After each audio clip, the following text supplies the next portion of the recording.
Hello बच्चों, कैसे हो आप सब। मैं उम्मीद करता हूँ आप सब बहुत अच्छे होंगे और अपनी तैयारी बहुत ही बेहतरीन तरीके से कर रहे होंगे।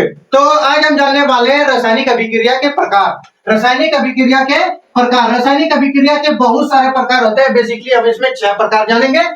सबसे पहला नंबर होगा संयोजन अभिक्रिया, वियोजन अभिक्रिया, विस्थापन अभिक्रिया, द्विविस्थापन अभिक्रिया, ऊष्माक्षेपी अभिक्रिया और ऊष्माशोषी अभिक्रिया। तो एक चीज आगे बढ़ने से ये बताना चाहता हूँ कि ये जो आपका वीडियो है ये आपका लेक्चर 4 है। लेक्चर 1, लेक्चर 2, लेक्चर 3 में बहुत बेहतरीन तरीके से डिस्कस किए थे और बहुत सारी चीज एग्जांपल के साथ समझे थे। और लेक्चर 3 में समझे थे कि रासायनिक समीकरण को संतुलित कैसे किया जाता है। क्या समझे थे? रासायनिक समीकरण को संतुलित कैसे किया जाता है और बहुत ही बेहतरीन तरीके से और आसान तरीके से समझे थे। जो भी अगर वो वीडियो को देख लिया हो तो वो संतुलित करने का उसके पास से डर खत्म हो जाएगा। तो चलिए लेक्चर 4 में हम जानेंगे रासायनिक अभिक्रिया के जो प्रकार होते हैं वो बहुत सारे होते हैं, लेकिन बेसिकली हमको जानना कितना है, 6 तो जानना है। तो चलिए इसमें सबसे पहले आपका दिया गया है संयोजन अभिक्रिया। सबसे पहले क्या दिया है? संयोजन अभिक्रिया। तो चलिए देखते हैं संयोजन अभिक्रिया क्या है। संयोजन अभिक्रिया जब 2 या 2 से अधिक पदार्थ मिलकर एक नया पदार्थ का निर्माण करता हो। इसमें क्या कह रहा है? जब 2 या 2 से अधिक पदार्थ मिलता है तो क्या करता है? एक नए पदार्थ का निर्माण करता है। तो इसमें बेसिकली अगर ठेठी भाषा में समझे तो सबसे पहले समझिए, चीनी और पानी को जब मिलाइएगा तो वो क्या नया पदार्थ बनेगा? शरबत बनेगा। चीनी और पानी जो है क्या हो, पहले एक अलग अलग गुणधर्म कहते हैं और जब वो मिला तो क्या हुआ? एक अलग गुणधर्म का पदार्थ मिला। जैसे शरबत इन्हें मिलता है। तो इसमें एग्जांपल के साथ देखिए इसमें क्या दिया गया। एग्जांपल दिया गया CaO plus H2O।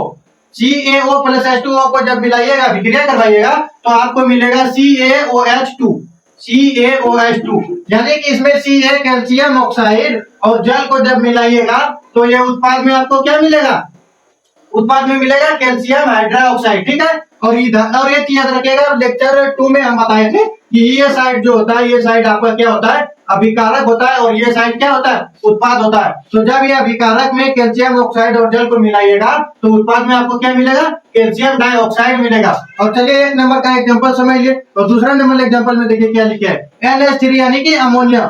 NH3 plus HCl को जब आप मिलाइएगा तो आपको मिलेगा NH4Cl।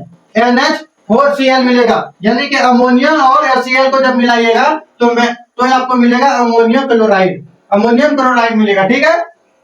ये क्या है? ये एक अभिक्रिया। ये साइड जो आपका, ये साइड आपका अभिकारक है और ये साइड क्या है? उत्पाद है। ये भी याद रखिएगा। और तीसरा नंबर में आपको दिया गया है 2Mg प्लस O2 को जब आप मिलाइएगा, अभिक्रिया करवाइएगा तो आपको इधर मिलेगा 2MgO। यानी कि इसमें हिंदी में लिख दिया है मैग्नीशियम ऑक्सीजन। मैग्नीशियम और ऑक्सीजन से जब आप अभिक्रिया करवाइएगा, मैग्नीशियम और ऑक्सीजन को जब अभिक्रिया करवाइएगा तो आपको मिलेगा मैग्नीशियम ऑक्साइड बनकर आपको उत्पाद के रूप में मिलेगा। तो इसका एग्जांपल भी बहुत अच्छी तरीके से समझ लिए। तो चलिए आप जानेंगे वियोजन अभिक्रिया क्या है और इसका भी एग्जांपल बहुत अच्छे तरीके से समझ लेंगे। अगर ये आपको वीडियो थोड़ा सा भी अच्छा लग रहा है तो लाइक कमेंट शेयर जरूर कीजिएगा। क्वेश्चन नंबर 2 में आपको दिया गया है वियोजन अभिक्रिया। वियोजन अभिक्रिया वह रासायनिक अभिक्रिया है जिसमें अवयवी तत्व छोटे छोटे कणों में क्या होता है? विभाजित हो जाता है। यह अभिक्रिया ऊष्मा, प्रकाश, ताप, विद्युत से क्या होता है? संपन्न होता है। यह अभिक्रिया जो होता है किससे होता है? ऊष्मा, प्रकाश, ताप, विद्युत से संपन्न होता है। वियोजन अभिक्रिया के प्रकार। अब इसमें क्या लिखा है? वियोजन अभिक्रिया के प्रकार जो होता है वह बहुत सारे प्रकार होता है, लेकिन कि 2 प्रकार इसमें जान लेते हैं। नंबर 1 ऊष्मीय वियोजन और नंबर 2 विद्युत वियोजन। यहाँ जो आपको लिखा है ऊष्मीय और विद्युत, ये दोनों जान लेते हैं। तो चलिए इसमें देख लेते हैं सबसे पहले ऊष्मीय वियोजन। जब किसी पदार्थ को वियोजन की अभिक्रिया ऊष्मा देने पर होता हो, वियोजन की अभिक्रिया ऊष्मा देने पर होता हो, ऊष्मीय वियोजन कहलाता है। तो एग्जांपल में इसका देख लेते हैं। यहाँ दिया गया है CaCO3। CaCO3 जब यहाँ ऊष्मा का उद्घटन, ऊष्मा इसमें लगाया दिया गया तो इसमें हो गया CaO प्लस CO2। इसमें जब देखिएगा कैल्शियम कार्बोनेट, कैल्शियम कार्बोनेट और कैल्शियम कार्बोनेट जब ये टूटता है तो ये किसमें टूटता है? कैल्शियम ऑक्साइड और कार्बन डाइऑक्साइड में टूट जाता है। ठीक है। जब आप कैल्शियम कार्बोनेट को हीट कीजिए, उष्मा दीजिएगा तो क्या होगा? कैल्शियम ऑक्साइड और कार्बन डाइऑक्साइड में टूट जाएगा। ठीक है। यहाँ क्या लिखा है? यहाँ आपका लिखा है छोटे छोटे टुकड़ों में क्या होता है? विभाजित होता है। वही ये जो आपका कैल्शियम कार्बोनेट है, इसमें उष्मा जब आप लग दीजिएगा तो क्या होगा? कैल्शियम ऑक्साइड और कैल्शियम कार्बन डाइऑक्साइड में ये टूट जाएगा। और ये जो आपका प्रतीक दिखा रहा है ये सॉलिड है, ये भी सॉलिड, और ये जो क्या हुआ यहाँ से बाहर निकल रहा है। ठीक है। क्वेश्चन नंबर 2 में दिया गया है विद्युत वियोजन। विद्युत वियोजन, जिस रासायनिक अभिक्रिया में यौगिक का विद्युत प्रवाह द्वारा वियोजित किया जाए तो उसे ही क्या कहते हैं, विद्युत वियोजन कहते हैं। ठीक है, एग्जांपल में आपको दिया गया है H2O, 2H2O को गिव्स, इधर दिया गया 2H2O प्लस O2, यानी कहने का मतलब है कि हाइड्रोजन को जब विद्युत दिया गया तो हाइड्रोजन और ऑक्सीजन में क्या हुआ, टूट गया, यानी कि ऊपर में जो लिखा है छोटे छोटे टुकड़ों में क्या होता है, विभाजित हो जाता है। वही इसमें भी क्या हो रहा है, विभाजित हो रहा है। यहाँ पे क्या है, अभी कारक में एक है लेकिन उत्पाद में जाके क्या हो जा रहा है, दो हो जा रहा है। ठीक है, तो ये आपका एग्जांपल के साथ हो गया है विद्युत वियोजन। तो आप समझते हैं विस्थापन अभिक्रिया क्या है। क्वेश्चन नंबर 3, विस्थापन अभिक्रिया क्या है। अगर ये आपको वीडियो पसंद आ रहा है तो लाइक कमेंट जरूर कीजिएगा। ठीक है, तो चलिए आप देखेंगे विस्थापन अभिक्रिया। क्वेश्चन नंबर 3 में दिया गया विस्थापन अभिक्रिया, जब कोई अधिक क्रियाशील तत्व, क्या कह रहा है, जब कोई अधिक क्रियाशील तत्व कम क्रियाशील तत्व को क्या करता है, उसके यौगिक से हटा देता है तो उसे ही क्या कहते हैं, विस्थापन अभिक्रिया कहते हैं।